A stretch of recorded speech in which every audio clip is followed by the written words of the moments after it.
As you can see, I'm a painter. I'm also a commercial artist, but in my spare time I do this. I'm a landscape painter primarily, which is something I never thought I would be. If you had told the teenage Nick, you'll paint landscapes like this, I would have laughed. I said I would be painting important narrative work about politics. This is a close-up of the painting that you just saw, and what I want you to notice is two things. One, it's highly textured. The surface is really three-dimensional. It's a little bit sculptural, and also that all of the colors that are on here are transparent colors. As you can see, I work in a two-stage process. I do this sculptural process up in the left-hand corner first, where I build up these textures, and then I go in with transparent glazes, not opaque paints. And it's really important that the glazes are transparent. One thing about nature that I've learned is that nature is made of fractal shapes. It's not made of squares or circles or lines or points.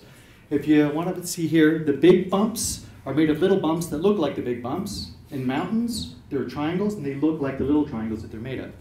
Here's Iceland. Funny thing about fractals, how long is the coast of Iceland? Well, it depends how big your ruler is when you measure it. If you use a big ruler, you get a smaller number than if you use a really tiny ruler and go around and measure every boulder and every rock.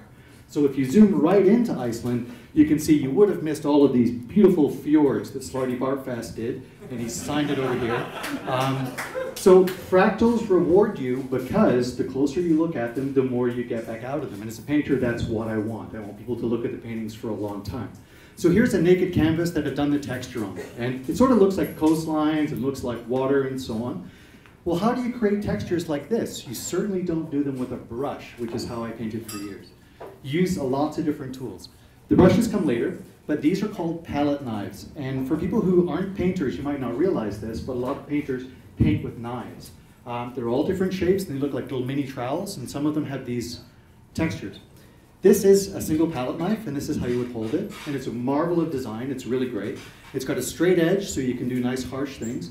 The end is rounded, so that you don't leave digging marks in the surface when you're trying to work with it. And it's angled, so it's nice and comfortable.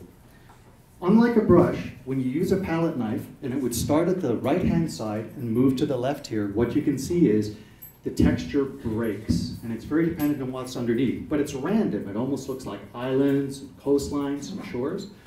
At the top, you can see this is what's done with the palette knife, and this is what's done with the brush. They both have lots of detail, but the brush is really predictable.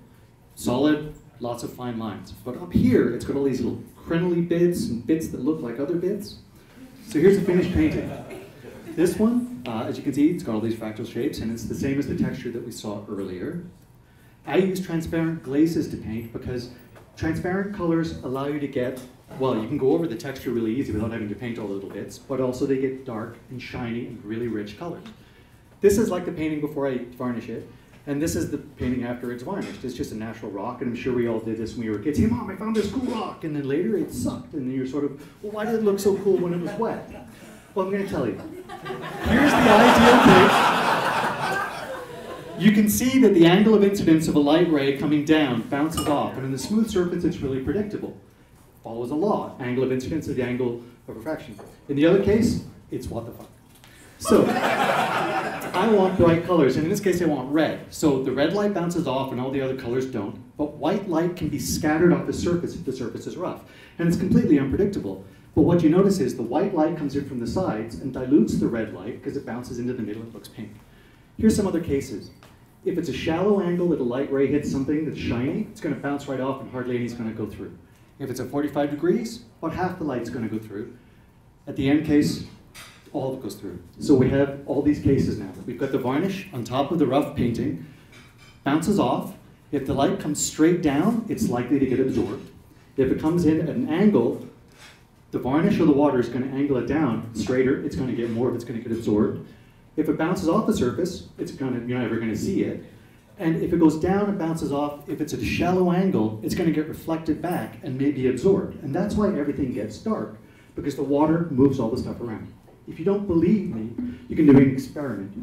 Get some cherry hulls, and then you want to rough up the surface of the cherry hulls, so you smash it with a hammer a whole bunch of times, and you can see it's gone dramatically pink. It's got more white scattered light from the sides, and in the last case I added water to bring the color back to prove, I'm not lying, the color didn't go away.